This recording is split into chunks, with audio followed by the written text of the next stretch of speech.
Good morning, I'm Craig Negrelli. It's Friday, October 25th, 2024, and these are your Unbiased Updates. Kamala Harris campaigns with some big names as she tries to convince undecided voters to swing her way. Meantime, Donald Trump was out west talking border control. What's next as the presidential campaign heads into a pivotal weekend? And pinpointed, where investigators now believe the source of the deadly McDonald's E. coli outbreak is located. This morning, the produce company at the center of the investigation and the number of people who have become sick. From the Straight Arrow News Studio, bringing the stories that matter to you from across the United States and around the world, these are today's Unbiased Updates. With more than 30 million voters already casting their ballots, Vice President Kamala Harris and former President Donald Trump are now just 11 days away from America deciding who will be the next commander-in-chief. But on Thursday, it was another kind of boss who put out the call to get out the vote and showed his support for the Democratic nominee. Bruce Springsteen performing at a rally outside Atlanta. In between songs, Springsteen addressed the crowd, describing former President Trump as a tyrant and explaining why he's choosing Harris. I want a president who reveres the Constitution, who does not threaten but wants to protect and guide our great democracy, who believes in the rule of law and the peaceful transfer of power, who will fight for a woman's right to choose, and who wants to create a middle-class economy that will serve all our citizens. There is only one candidate in this election who holds those principles dear, Kamala Harris. The vice president echoed those sentiments when she took the mic during the rally, which also included former President Barack Obama and Hollywood stars Samuel L. Jackson, Spike Lee, and Tyler Perry. We have an opportunity before us to turn the page on the fear and divisiveness that have characterized our politics for a decade because of Donald Trump.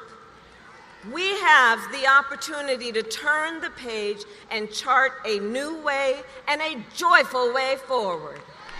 Meantime, Donald Trump spoke at two rallies Thursday, one in Arizona, another in Nevada. On the campus of Arizona State University, Trump focused his attention on the border and the immigration crisis, putting the blame squarely on Vice President Harris. She has eradicated our sovereign border, and she has unleashed an army of migrant gangs who are waging a campaign of violence and terror against our citizens. And my message today is very simple. Kamala's migrant invasion, given to us through gross incompetence, disqualifies her from even thinking about being president. We can't let that happen. While in Las Vegas, the former president reaching out to voters from all walks of life. Under the Trump administration, we're going to build an economy that lifts up all Americans, including African Americans, Hispanic Americans, and also members of our great Asian American and Pacific Islander community, many of whom are here today. Today, all eyes are on Texas. Former President Trump will speak to reporters in Austin and plans to sit down for an interview on Joe Rogan's podcast, according to multiple outlets. Vice President Harris's team confirms there were talks for her to also be a future guest on the podcast, but their schedules did not align. Later, Donald Trump heads to the battleground state of Michigan. Tonight, Kamala Harris will hold a rally in Houston, where she will reportedly be joined by music superstar Beyonce. An Ohio judge has ruled the state's ban on most abortions is unconstitutional. Thursday, a county judge said Ohio's so-called heartbeat law violates a voter-approved amendment to the state constitution that enshrined the right of Ohioans to make decisions about abortion, contraception, fertility treatment, miscarriage care, and pregnancy. The heartbeat law banned most abortions once a heartbeat is detected, which could be as early as 6 weeks. That's before many women even know they are pregnant. It passed in 2019 and took effect in 2022 when the U.S. Supreme Court overturned Roe v. Wade. Last year, Ohioans voted 56% in favor of a constitutional amendment, effectively rendering that law null. After it passed, Ohio's Republican Attorney General requested to leave all but the abortion part of the law in place.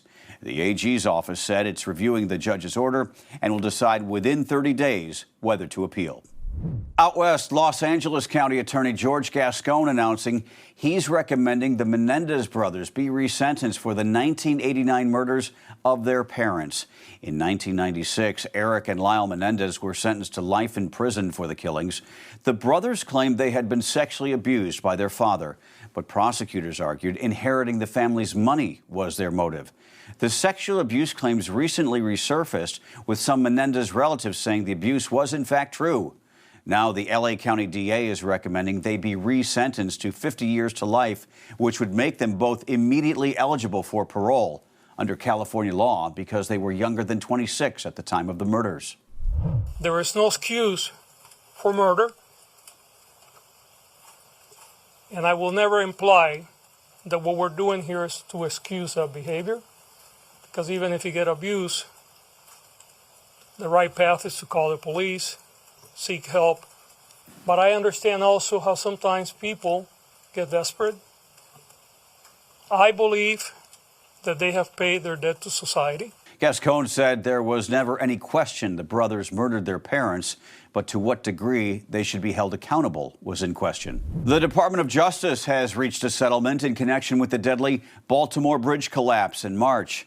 The DOJ says the two companies that owned the cargo ship, which crashed into Baltimore's Francis Scott Key Bridge in the dead of night, have agreed to pay more than $100 million to resolve a civil claim that the disaster was caused by the company's cost-cutting measures and neglecting the ship's maintenance.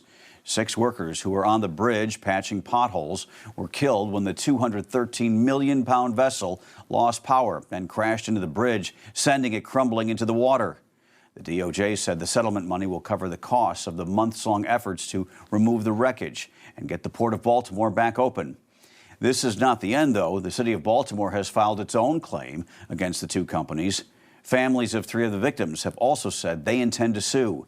The FBI has also opened a criminal investigation into whether the ship's crew failed to report an earlier issue that delayed their departure.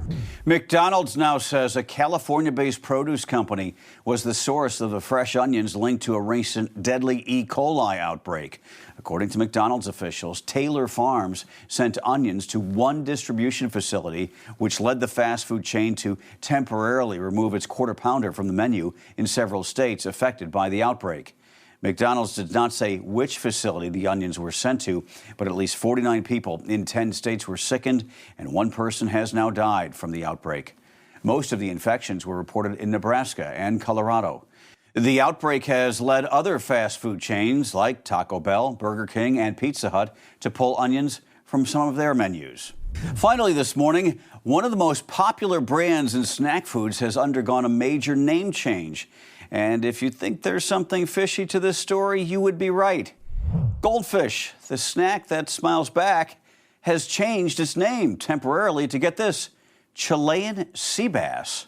Its parent company, Campbell's, saying it's a move to appeal to adult snackers. All right, I guess.